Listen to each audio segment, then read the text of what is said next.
Allahu Akbar, Allahu Akbar, Allahu Akbar, Allahu Akbar, Allahu Akbar, walillahil hamd.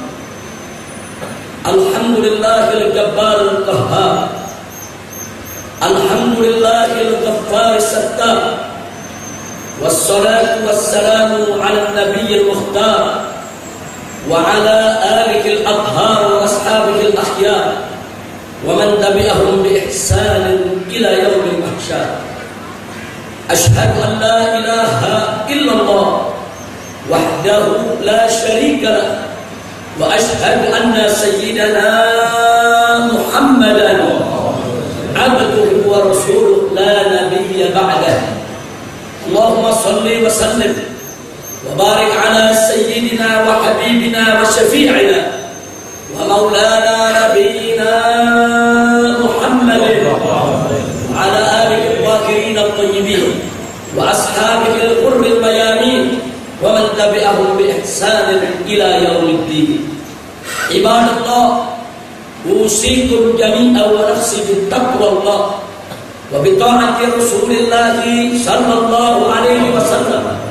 Wallahu subhanahu wa ta'ala qala fi kitabihil aziz, ya ayyuhalladzina amanu taqullaha haqqa tuqatih wa la tamutunna illa wa antum muslimun. Wa qala nabiyyukum sayyiduna Muhammad sallallahu alaihi wasallam, alaika bittaqwallah fa innaha dima'u kulli khair. Sadaqallah wa sadaqa Rasulullah sallallahu alaihi wasallam, fa ballagha risalah wa adda al-amanah wa nasaha al-ummah wa jahada fi sabilillahi haqqa jihadih. Wa nasallallahu subhanahu wa ta'ala an yaj'alana jami'an minal muttaqin walhamdulillahi rabbil alamin. Allahu akbar, Allahu akbar, Allahu akbar, walillahil hamd. Kaum muslimin dan muslimat rahimakumullah, setelah puja dan puji kita panjatkan bagi Allah Jalla Jalaluhu, setelah salawat dan salam kita sampaikan untuk junjungan Nabi kita yang tercinta Sayyidina Muhammad sallallahu alaihi wasallam, maka dalam kesempatan yang berbahagia ini, di tempat yang mulia ini, di hari yang penuh keberkahan ini, saya selaku khatib tidak lupa berwasiat khususnya kepada diri saya sendiri dan umumnya untuk segenap kaum muslimin dan muslimat untuk senantiasa bertakwa kepada Allah subhanahu wa ta'ala dengan menjalankan segala perintahnya dan meninggalkan segala larangannya semata-mata hanya untuk mendapatkan ridha Allah subhanahu wa ta'ala. Dari sekian banyak perintah Allah yang tertera di dalam Al-Quranul Karim yang berkaitan dengan apa yang sedang kita lakukan pada saat ini adalah melaksanakan sholat sunnah Idul Adha dan setelahnya kita berkurban. Allah katakan dalam Al-Quran, faqala ta'ala fasholli li rabbika wanhar, yang tertera di dalam surat Al-Kautsar. Allah nyatakan kepada Nabi, fasholli, sholatlah kamu, li rabbika, untuk Tuhanmu ya Muhammad. Setelah sholat, wanhar, berkurbanlah kamu. Jadi sholat Idul Adha dan berkurban yang kita lakukan pada hari ini adalah merupakan bagian daripada perintah Allah subhanahu wa ta'ala. Dalam mazhabul Imam Syafi'i radhiyallahu ta'ala anhu dinyatakan bahwa berkurban, saudara, hukumnya adalah sunnatun muakkadah. Pengertian sunnatun muakkadah, sunnah yang sangat dianjurkan, sunnah yang sangat ditekankan. Kenapa? Karena Nabi seumur hidupnya tidak pernah meninggalkan sunnah ini, saudara. Karena selalu dan selalu setiap Idul Adha Nabi berkorban, melazimkan diri melaksanakan kurban, di mana Nabi tidak pernah meninggalkannya, maka kedudukan sunnahnya menjadi sunnatun muakkadah. Dalam pengertian lain, pengertian sunnatun muakkadah ialah jika kita laksanakan mendatangkan pahala yang besar. Jika kita tinggalkan tidak berdosa, tapi tercela, tidak terpuji bagi orang yang mampu tapi tidak mau berkorban pada hari-hari ini, saudara. Oleh karenanya dalam mazhab Imam Malik lebih keras lagi. Menurut mereka berkorban hukumnya adalah wajib bagi yang mampu, saudara. Kenapa? Karena mazhab Imam Malik berpegang kepada hadis Nabi yang berbunyi, man wajada si'atan falam yudahhi fala yaqubanna musallana.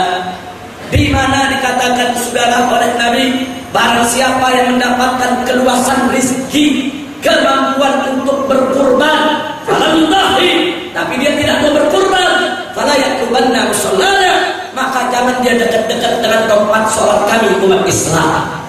Inna lillahi wa inna ilaihi raji'un. Lalu kenapa dalam mazhab Imam Syafi'i dikatakan sunnatul muakkadah? Karena ada hadis lain yang Nabi mengatakan bahwa berkurban wajibun alayya wa laisa biwajibin alaikum. Korban itu wajib atasku sebagai Nabi, tapi tidak wajib atasmu sekalian, hai umatku. Menggabungkan dua hadis inilah dalam mazhab Imam Syafi'i dikatakan sunnatul muakkadah. Dia sunnah tapi dekat kepada wajib. Dibilang wajib tapi kalau ditinggalkan dia tidak berdosa, saudara. Karena itu tadi pengertian yang tepat adalah suatu sunnah muakkadah, sunnah yang sangat dianjurkan, yang kalau kita jalankan mendatangkan pahala yang besar. Kalau kita tinggalkan tidak berdosa tapi tercela, tidak terpuji bagi yang mampu untuk tidak melakukannya, saudara.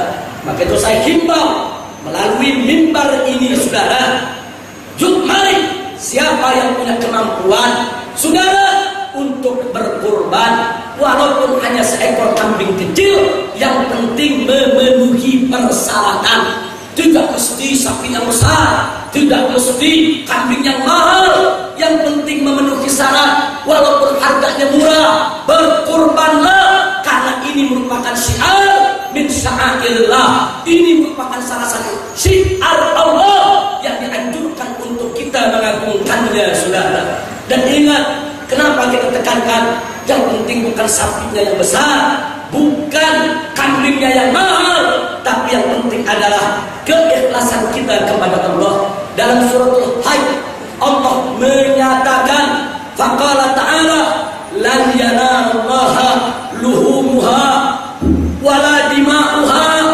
walakin yanaluhut taqwa minkum kadzalika sakhkharaha lakum litukabbirullaha ala ma hadakum wa basyiril muhsinin. Shadaqallahul azim. Allah nyatakan dalam suratul Hajj ayat 37 di mana Allah nyatakan lan yanallah, tidak akan sampai kepada Allah, luhumha, daging-daging kurbanmu, wala dima'uha, begitu juga darah-darah kurbanmu, walakin akan tetapi yanaluhu, yang sampai kepada Allah, diterima oleh Allah, at-taqwa minkum, yaitu ketakwaan kamu di dalam melaksanakan kurban tersebut, saudara. Ketaatan kamu, kepatuhan kamu, kecintaan kamu kepada Allah, itu yang akan sampai diterima oleh Allah. Selanjutnya Allah mengatakan, kadzalika sakhkharaha lakum, demikianlah Allah mudahkan itu hewan-hewan sembelihan kamu, mudah kamu dapatkannya, mudah kamu sembelihnya, mudah kamu membagikannya. Untuk apa semua itu? Litukabbirullaha ala ma hadakum, supaya kamu sekalian mengagungkan Allah atas petunjuk yang Allah berikan kepada kamu sekalian. Wa basyiril muhsinin, dan berikanlah kabar gembira kepada orang-orang yang muhsin, orang yang baik, orang yang tidak pelit, orang yang tidak bakhil kepada Allah, yang dia punya harta dia korbankan untuk berkorban di jalan Allah. Allahu Akbar, Allahu Akbar, Allahu Akbar, walillahil hamd. Ibadah kurban yang sebentar lagi akan kita lakukan seusai daripada pelaksanaan sholat dan mendengarkan khutbah ini, di dalamnya ada pendidikan pengorbanan. Allah mendidik hamba-hambanya dalam rangka untuk memperoleh ridha Allah. Jangan pernah ragu untuk mengorbankan apapun yang kita miliki. Harus sebentar lagi akan kita sembelih leher hewan kurban kita, kemudian darahnya tertumpah membasahi bumi di kaki kita. Artinya apa? Artinya itu suatu ikrar dan yang berkorban di jalan Allah. Ya Rabb, kalau hari ini leher hewan yang aku sembelih, darahnya yang aku tumpahkan untuk membasahi bumimu dalam rangka mendapatkan ridhamu, maka demi Allah besok atau lusa aku bersedia memberikan kepalaku sendiri, aku tumpahkan darahku membasahi bumimu untuk menegakkan hukummu ya Rabb. Jadi berkorban itu pendidikan pengorbanan, saudara. Makanya pada para ulama mengatakan ad-din tadhiyah, agama itu adalah pengorbanan. Jangan mimpi Islam akan jaya kalau umatnya tidak mau berkorban. Jangan mimpi perintah Allah bisa kita jalankan kalau kita tidak mau berkorban, saudara. Semua Allah punya perintah, di dalamnya pasti ada mengandung unsur pengorbanan. Mari kita lihat. Sehari semalam 24 jam Allah berikan kepada kita. Kita dituntut oleh Allah untuk berkorban. Sedikit saja, beberapa menit saja untuk Allah dengan mendirikan sholat 5 waktu, saudara.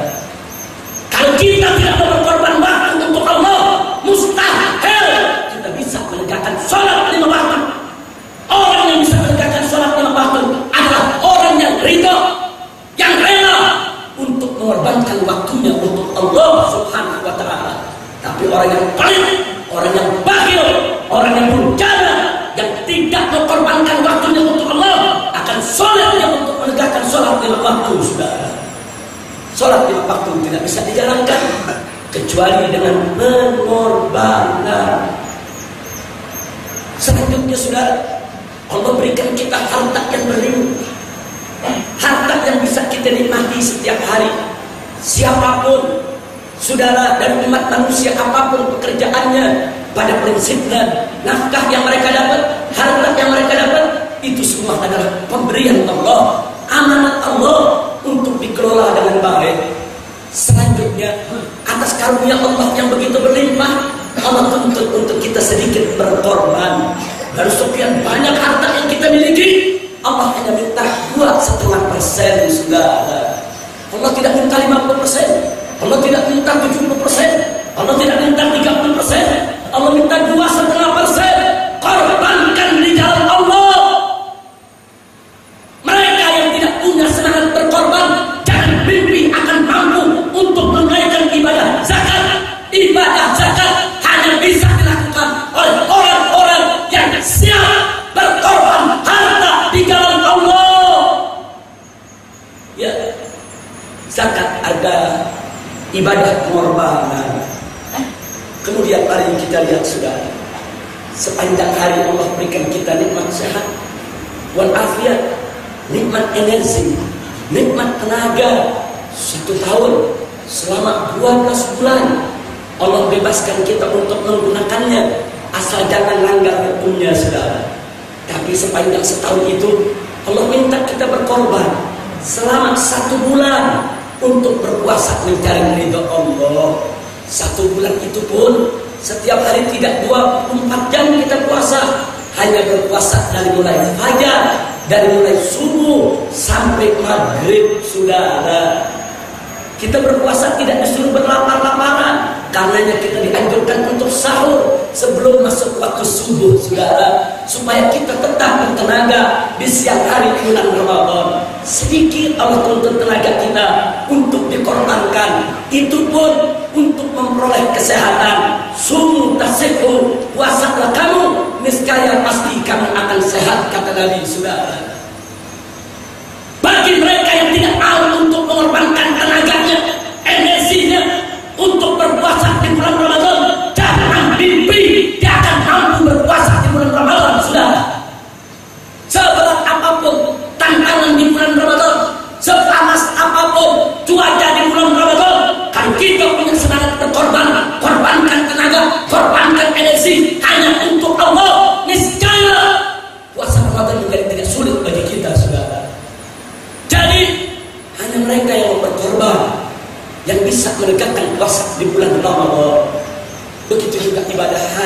saudara. Himpunan aneka ragam pengorbanan.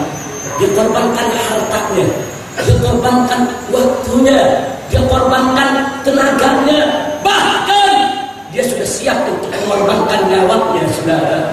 Hari ini dia berangkat menunaikan ibadah haji, belum tentu dia pulang kembali kepada keluarganya setelah haji nanti, saudara. Berapa banyak begitu berangkat ibadah haji, melaksanakan ibadah haji, kemudian langsung kembali kepada Allah Subhanahu wa Ta'ala. Ibadah haji berat, saudara, kumpulan dari aneka ragam pengorbanan. Dia mesti tinggalkan anak istrinya, dia tinggalkan keluarganya, dia tinggalkan kampung halamannya hanya untuk ibadah kepada Allah. Jangan mimpi orang bisa melakukan ibadah haji kalau dia tidak mau berkorban, nggak mau mengorbankan harta, tidak mau mengorbankan keluarga, nggak mau mengorbankan tenaga, nggak mau mengorbankan kampung halamannya. Mimpi di siang bolong, sudah. Hanya orang yang mau berkorban saja yang akan mampu untuk menunaikan ibadah haji mencari ridha Allah. Allahu Akbar, Allahu Akbar, Allahu Akbar, walillahil hamd. Saudara, setelah panjang lebar saya menyampaikan tentang syariat pengorbanan ini, maka melalui mimbar yang mulia ini, ayo mari kita korbankan apa saja yang kita miliki untuk mencari ridha Allah.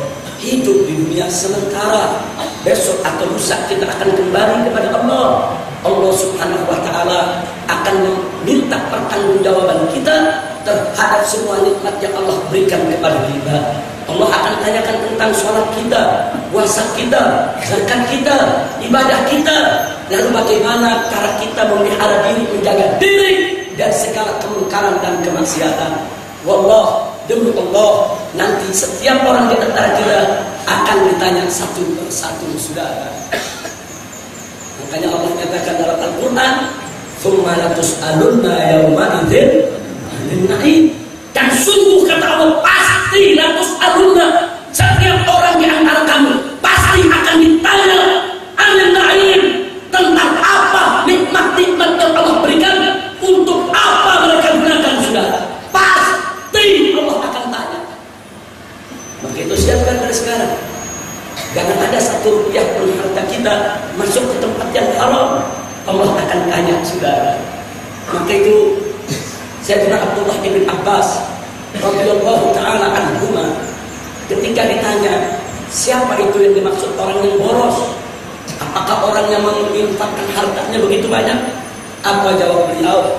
Yang disebut boros itu adalah mengeluarkan harta di jalan yang tidak diridhoi oleh Allah, walaupun hanya 1 dirham. Kita keluarkan 1 rupiah untuk maksiat, berarti kita sudah memboroskan harta. Tapi kita keluarkan seluruh harta kita untuk dakwah di jalan Allah, itu bukan memboroskan harta, saudara. Sebesar apapun kita keluarkan harta milik kita di jalan Allah, kita tidak boros, saudara. Tapi sekecil apapun harta yang kita keluarkan di jalan setan, di jalan iblis, di jalan yang tidak diridhai Allah, berarti kita sudah berbuat boros yang diharamkan oleh Allah Subhanahu wa Ta'ala. Maka itu jangan sekali-kali kita korbankan harta benda di jalan yang tidak diridhai Allah. Nah, sebagai penutup dari khutbah yang pertama ini, saudara, saya ingin mengajak semua untuk sekejap mengkaji apa yang difirmankan oleh Allah dalam surat Al-Hujurat ayat 15, saudara. Allah sedang mendefinisikan siapa itu orang yang beriman. Faqala ta'ala, innamal mu'minun alladzina amanu billahi wa rasulih thumma lam yartabu wa jahadu bi amwalihim wa anfusihim fi sabilillah ulaika humus shadiqun. Shadaqallahul azim. Dalam ayat ini Allah menyatakan innamal mu'minun, sesungguhnya orang-orang beriman itu ialah alladzina amanu billah, orang yang beriman kepada Allah, wa rasulihi, dan beriman kepada Rasulnya, tsumma lam yartabu, kemudian mereka tidak pernah ragu dengan imannya, saudara. Ya, banyak orang mengaku aku beriman kepada Allah, aku beriman kepada Rasulullah, tapi pada hakikatnya sebetulnya dia ragu dengan imannya. Manakala diperintahkan sholat dia enggan untuk sholat, manakala diperintahkan zakat dia enggan untuk zakat, manakala diperintahkan untuk berbuat kebaikan justru dia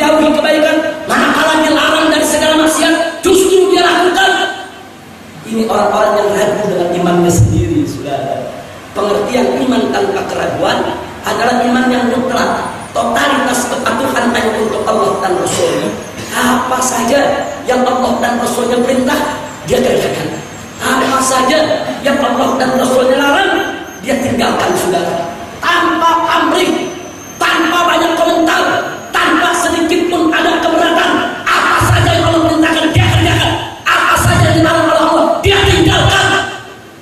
Itu iman tanpa keraguan. Saya berikan contoh fakta sejarah. Saudara, dulu perempuan muslimah belum wajib memakai jilbab, saudara. Suatu hari jilbab belum wajib. Di hari itu mereka tidak ada yang pakai jilbab, saudara.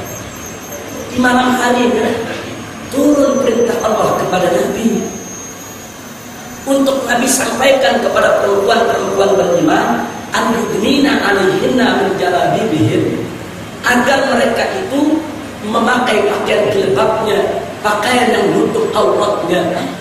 Malam ini turun, Nabi beritahukan kepada para sahabat. Sahabat pulang ke rumah kasih tahu kepada istri dan putrinya.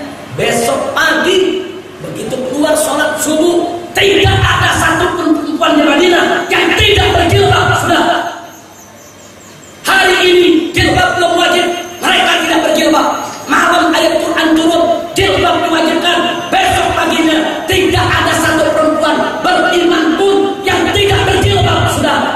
Begitu Allah perintah, begitu mereka lakukan. Tidak ada di antara mereka yang protes.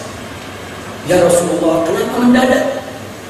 Ya Rasulullah, kenapa harus secepat ini? Ya Rasulullah, kenapa tidak sedikit-sedikit dulu? Nggak ada yang protes. Ya Rasulullah, nanti gerah kita semua. Ya Rasulullah, tidak ada. Semuanya sam'an wa ta'ah. Sami'na wa ata'na. Kami dengar dan kami taat, ya Rasulullah. Begitu juga fakta kedua. Suatu hari turunlah ayat suci Al-Quran setelah Nabi sholat Isya yang mengharamkan minuman keras, saudara. Innamal khamru wal maisir wal ansab wal azlam rijsun min amali syaitan fajtanibu la'allakum tuflihun. Waktu ayat ini turun, sebagian sahabat sudah meninggalkan masjid usai sholat Isya. Kenapa mereka keluar? Karena ada undangan pesta. Di pesta tersebut disajikan minuman keras, saudara. Loh, kok sahabat menyajikan minuman keras? Karena ketika itu minuman keras belum diharamkan.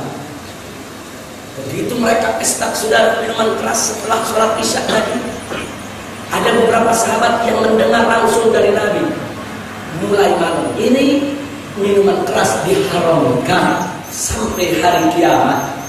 Seorang sahabat minta izin, ya Rasulullah, ada sebagian sahabat-sahabat kita di pinggir kota, mereka sedang pesta menyajikan minuman keras.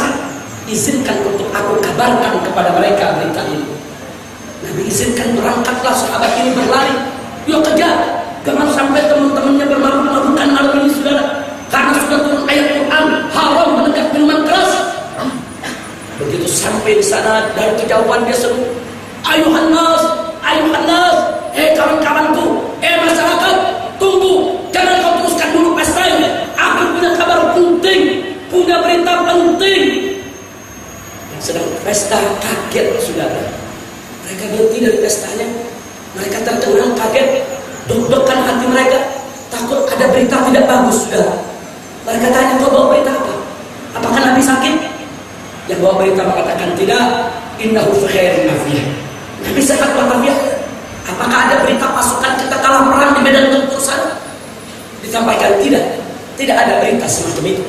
Lalu kenapa kau tergesa-gesa? Kenapa kau menghentikan pesta kami? Mulailah sahabat ini bercerita. Tadi setelah sholat Isya, Nabi mendapatkan wahyu dari Allah. Dibacakan wahyu ini bahwa minuman keras haram bagi umat Nabi sampai hari kiamat. Begitu para sahabat dengar, semua yang sedang ikut pesta, begitu mereka dengar ada ayat Al-Quran disampaikan oleh Nabi, saudara, bahwa minuman keras itu haram sampai hari kiamat. Semua minuman keras yang disajikan di meja mereka tumpahkan. Gentong-gentong minuman keras yang ada di tempat pesta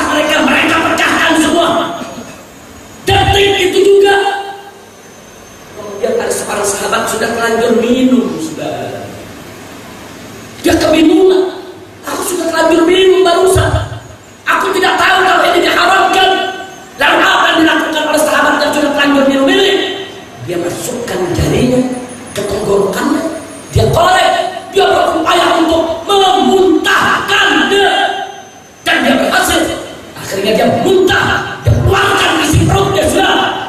Subhanallah. Padahal tadi dia minum, dia tidak tahu, dia tidak dosa sudah. Tapi dia tahu waktu dia minum tadi sebetulnya sudah haram. Walaupun dia tidak dosa karena dia tidak tahu, tetap dia tidak berani melanggar perintah Allah dan Rasulnya. Dia memuntahkan. Inilah salah satu bentuk iman tanpa keraguan, saudara.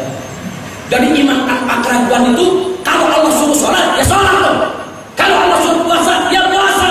Kalau Allah suruh zakat, ya zakat. Kalau Nabi sudah haramkan minuman keras, narkoba, ganja, morfin, babi, anjing, dan aneka ragam makanan, jauhkan lo. Jangan kita konsumsi, saudara. Ittaqullah. Bertakwalah kepada Allah Subhanahu wa ta'ala. Nah, mudah-mudahan mafata-fata biarkan yang telah berlalu dari bagian sejarah hidup kita, dia berlalu. Tapi mari kita songsong masa depan ini, saudara, di depan kita dengan iman dan takwa. Semoga Allah menghapus segala dosa kita, menghapus segala kesalahan kita. Allah Subhanahu wa ta'ala menjadikan kita hamba-hambanya yang shalih. Allahu Akbar, Allahu Akbar, Allahu Akbar, walillahil hamd. Inilah isi ceramah khutbah yang pertama dari Idul Adha ini, dan akan kita sambung dengan khutbah yang kedua. Setidaknya rukun dan syaratnya kita lengkapi. Mudah-mudahan Allah akan menerima ibadah kurban kita semua. Terakhir dalam khutbah ini saya ingatkan, kita boleh berkurban sampai akhir ayam tasbih, sampai hari keempat Lebaran, saudara. Hari ini tanggal 10 Dzulhijjah, hari pertama Lebaran. Besok tanggal 11, kemudian tanggal 12, kemudian tanggal 13, Anda bebas. Anda mau berkurban di hari yang mana. Tapi ingat, khusus untuk tanggal 13, jangan sampai masuk maghrib, saudara. Batas akhirnya adalah asar. Sebagaimana asar batas akhir kita untuk bertakbir, maka asar itu pula kita masih boleh untuk berkorban. Kalau yang hari ini belum ada rezeki, besok baru dapat rezeki, besok dia boleh berkorban. Besok belum ada rezeki, lusa ada rezeki, lusa masih boleh berkorban. Berlomba kita berkorban. Jangan pandang remeh pahala korban. Pahalanya besar, bisa menghapus kesalahan kita, menghapus dosa kita, mendatangkan rahmat barokah dari Allah, mendatangkan ridha Allah. Walaupun hanya seekor kambing kecil yang murah, yang penting memenuhi persyaratan. Barakallahu li wa lakum fil Qur'anil azim. Nafa'ani wa iyyakum bima fihi minal ayati wa dzikril hakim. Aqulu qawli hadza wa astaghfirullah li wa lakum wa lisa'iril muslimina wal muslimat wal mu'minina wal mu'minat al ahya'i minhum wal amwat. Fastaghfiruhu innahu huwal ghafurur rahim. Allah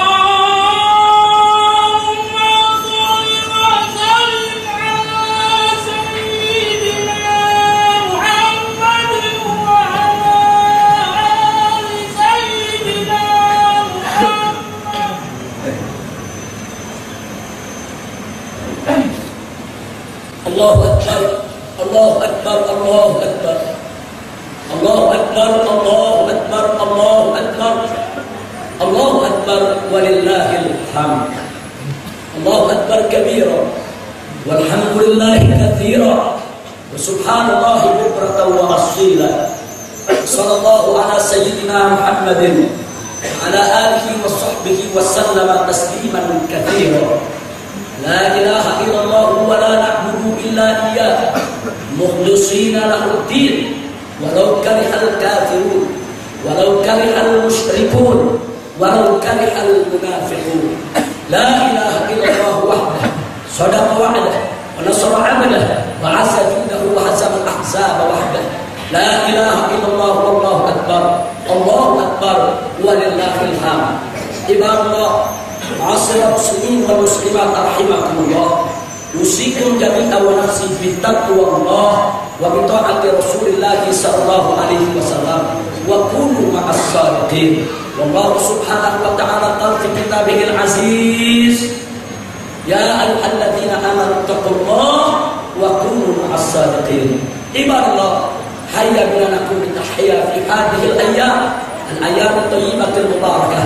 Wallahu subhanahu wa ta'ala qala fi kitabihil aziz, fasalli li rabbika wanhar. Wa qala nabiyyukum sayyidina Muhammadin sallallahu alaihi wasallam, man wajada si'atan falam yudhi fala yaqubanna musallana. صدق الله وصدق رسول الله صلى الله عليه وسلم فبلغ الرسالة وأدى الأمانة ونصح الأمة وجاهد في سبيل الله حق جهاده وارض اللهم عن الخلفاء الراشدين ساداتنا أبي بكر وعمر وعثمان وعلي وابنيه الحسن والحسين وعن بقية الصحابة والتابعين التابعين ومن تبعهم بإحسان إلى يوم الدين.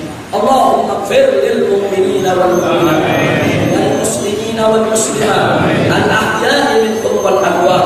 اللهم أعز الإسلام والمسلمين وقوي الإسلام والمسلمين وانصر الإسلام والمسلمين إنك أنت خير الناصرين. اللهم أذل الشرك والمشركين ودمر أعداءك أعداء الدين يا قوي يا متين يا قوي يا متين يا قوي يا متين إنك على كل شيء قدير. اللهم انصر المجاهدين في كل مكان فانصر المجاهدين في أفغانستان وانصر المجاهدين في ميانمار وانصر المجاهدين في فلبين وانصر المجاهدين في باتاني وانصر المجاهدين في كشمير وانصر المجاهدين في العراق وانصر المجاهدين في مصر وانصر المجاهدين في سوريا وانصر المجاهدين في صوماليا وانصر المجاهدين في فلسطين. اللهم حرر المسجد الأقصى من يد اليهود والنصارى.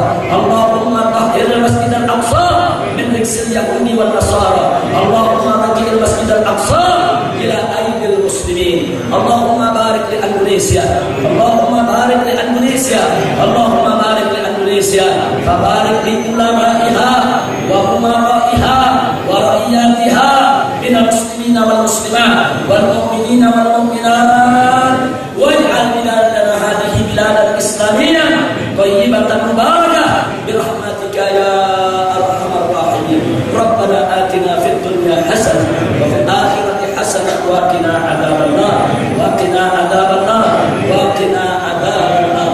وصلى الله على سيدنا محمد وعلى آله وصحبه أجمعين والحمد لله رب العالمين. عباد الله إن الله يأمر بالعدل والإحسان وإيتاء ذي القربى وينهى عن الفحشاء والمنكر والبغي يعظكم لعلكم تذكرون. فاذكروا الله العظيم يذكركم واشكروه يزدكم ولذكر الله أكبر. أهنئكم جميعا بعيد سعيد وعيد مبارك فجعل الله وإياكم من العاجلين والفائزين والمقبولين والحمد لله رب العالمين. الله